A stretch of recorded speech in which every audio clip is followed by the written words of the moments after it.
Hello बच्चों, कल हम लोगों ने शिक्षा की विशेषता पढ़ा। ठीक ना। हम लोग का चैप्टर चल रहा है, पेपर चल रहा है शिक्षण के सिद्धांत एवं विधियाँ, जो बीएड पार्ट 2 में प्रथम पेपर सिद्धार्थ यूनिवर्सिटी और गोरखपुर यूनिवर्सिटी में होता है। हम लोग कल विशेषता तक इसका अध्ययन किए थे। आज हम लोग इसके आगे का अध्ययन करेंगे। ठीक ना। शिक्षण विज्ञान के रूप में, शिक्षण विज्ञान के रूप में आज के युग में शिक्षण को विज्ञान के रूप में जाना जाता है। शिक्षण को कला की संज्ञा भी दी जाती है। विज्ञान इसलिए कहा जाता है कि शिक्षण की सभी क्रियाएं का निरीक्षण तथा विश्लेषण किया जाता है, यानी कि इसका सुपरविजन और एनालाइजिंग किया जाता है। इसके अतिरिक्त शिक्षण की क्रिया का अध्ययन वस्तुनिष्ठ ढंग से किया जाता है। वस्तुनिष्ठ ढंग से इन क्रियाओं के अध्ययन के साथ साथ इनका प्रयोग भी किया जाता है।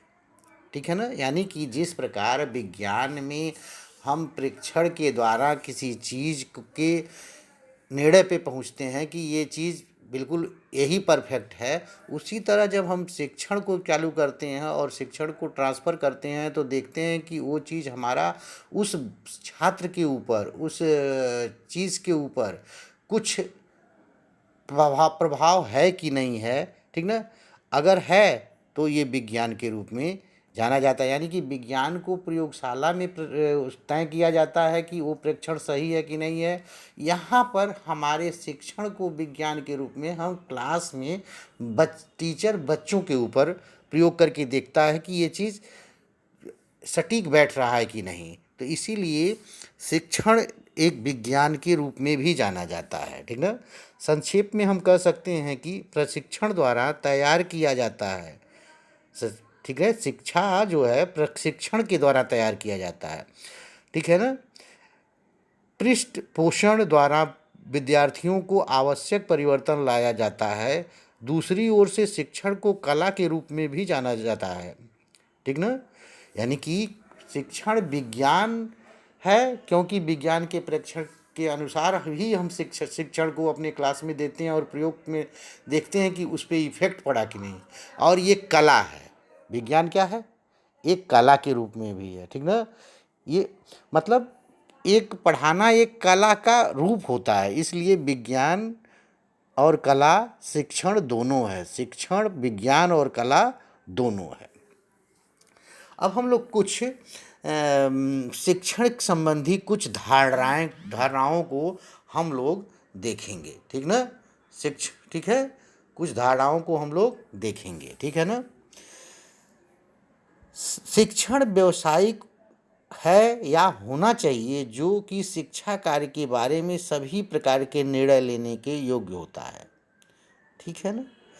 यानी कि अब हम शिक्षक क्या व्यावसायिक है या होना चाहिए, इसके बारे में हम ठीक निर्णय लेने की प्रक्रिया जो अपनाते हैं, ठीक ना, वही योग्य होता है। शिक्षण को प्राथमिक उद्देश्य विद्यार्थियों के अधिगम को प्रोत्साहित करना। अधिगम माने लर्निंग माने सीखना।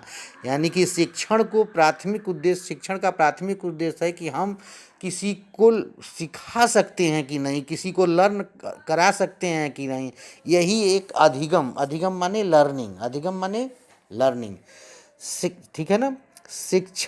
शिक्षण जो होता है विद्यार्थियों के अधिगम और उसके व्यवहार में आए परिवर्तन की प्रेक्षण द्वारा मापा जाता है। जब हम लर्निंग सिखा लेते हैं किसी विद्यार्थी को तो उसमें देखते हैं, ऑब्जर्व करते हैं कि इसमें कुछ आया कि नहीं, यानी कि मेजरमेंट करते हैं कि कितना हमारा इफेक्ट इस विद्यार्थी पर पड़ा।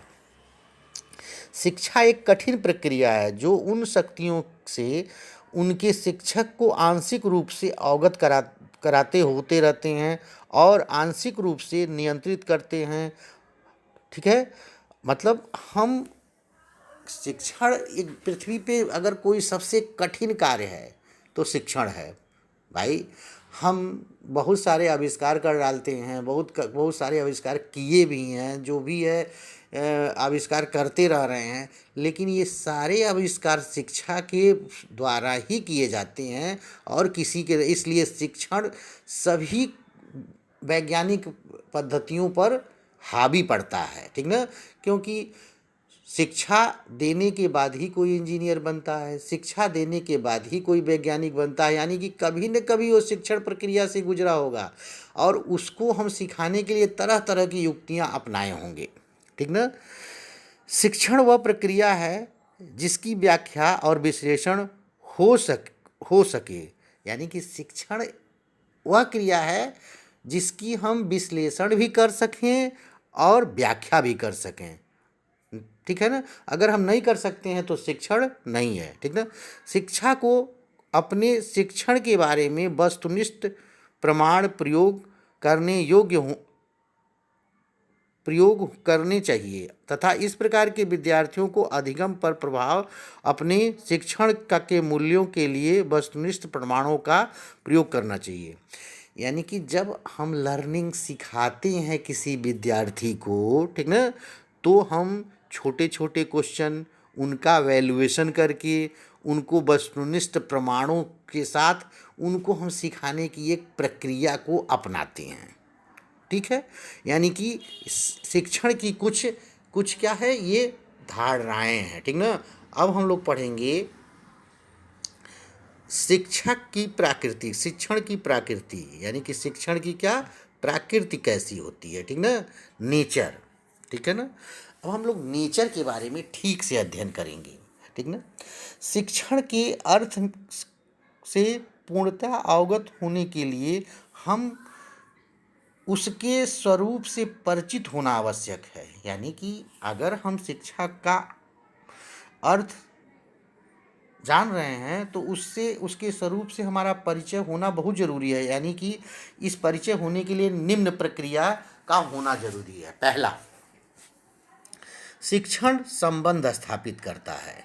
यानी कि हम शिक्षण की प्रक्रिया में बता चुके हैं कि शिक्षण का अर्थ है शिक्षक बालक के विषय में संबंध स्थापित करता है। इस संबंध को स्थापित करने का दायित्व शिक्षक पर होता है।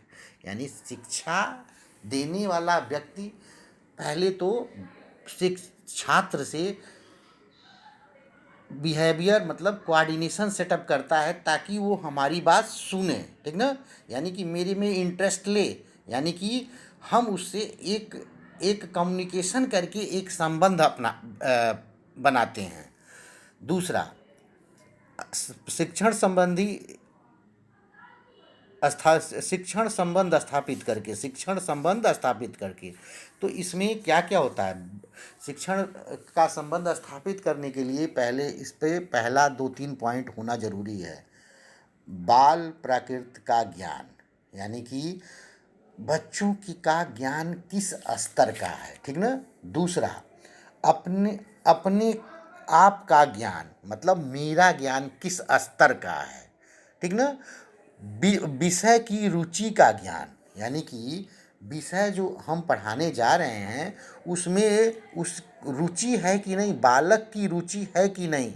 और तीसरा और है ज्ञान का प्रभाव, ठीक ना। यानी कि ज्ञान कितना इफेक्ट डाल रहा है हमारे शिक्षण पर, ठीक है। यानी कि एक पॉइंट था शिक्षण संबंध स्थापित करना, इसके पॉइंट हैं बाल की प्रकृति का ज्ञान, दूसरा अपने आप का ज्ञान, विषय व रुचि का ज्ञान, प्रभाव का ज्ञान, ठीक ना। यानी कि जब हम पढ़ाते हैं ठीक है, पढ़ाते हैं तो हमारे ज्ञान का क्या प्रभाव बच्चों पे पड़ता है। चलिए इसको थोड़ा डिटेल में सीख लेते हैं।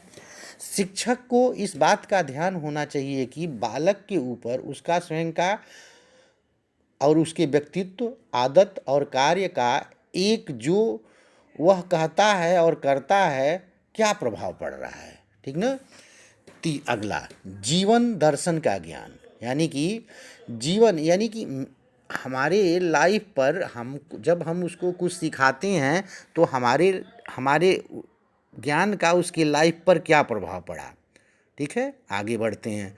विषय वस्तुनिष्ठ का ज्ञान, ठीक ना, विषय वस्तुनिष्ठ का ज्ञान, यानी कि शिक्षा को इस बात का होना चाहिए कि वह व्यक्ति की विषय सामग्री बालक के समक्ष किस प्रकार प्रस्तुत करे, ठीक है ना, किस प्रकार प्रस्तुत करे। तो इस प्रकार हम कहेंगे कि शिक्षण का संबंध स्थापित करने के लिए इन पॉइंटों का होना जरूरी है। एक बार और रिपीट करते हैं। पहला, बाल प्राकृत का ज्ञान, अपने आप का ज्ञान, विषय रुचि का ज्ञान, ज्ञान का प्रभाव, जीवन का दर्शन, विषय के व प्रस्तुतिकरण का ज्ञान। अब हम चलते हैं दूसरा पॉइंट, शिक्षण सूचना देना। शिक्षण सूचना देना यानी कि पहला तो संबंध स्थापित करना से, दूसरा है शिक्षण सूचना देना।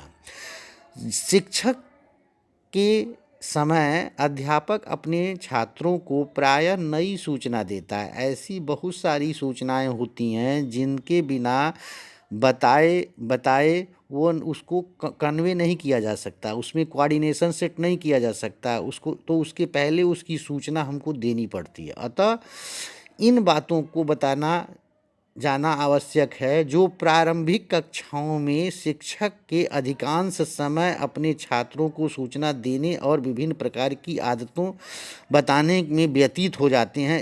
इस दृष्टिकोण से शिक्षक का अर्थ सूचना देना होता है, यानी कि कुछ ऐसी मटेरियल का सूचना पहले से दे जो बेसिक चीज़ें हैं जो बच्चा समझे, ठीक है ना। तो इसमें तीसरा, शिक्षण सिखाना, मतलब शिक्षण क्या है, शिक्षण का नेचर यह है कि ये सिखाता है, ये लोगों को शिक्षा को एक मानक लर्निंग सिखाता, तय करता है। चौथा, वातावरण से अनुकूल करने में सहायक, यानी कि जो वहाँ का वातावरण है शिक्षा के माध्यम से हम अनुकूलन उसमें स्थापित कर देते हैं, यानी कि उस एटमॉस्फेयर के अनुकूल वो हो जाता है, ठीक है ना। अगला है शिक्षा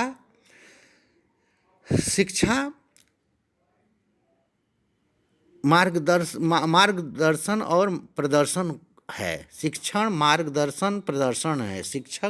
शिक्षण मार्गदर्शन और प्रदर्शन है। शिक्षण मार्गदर्शन और प्रदर्शन है, ठीक ना।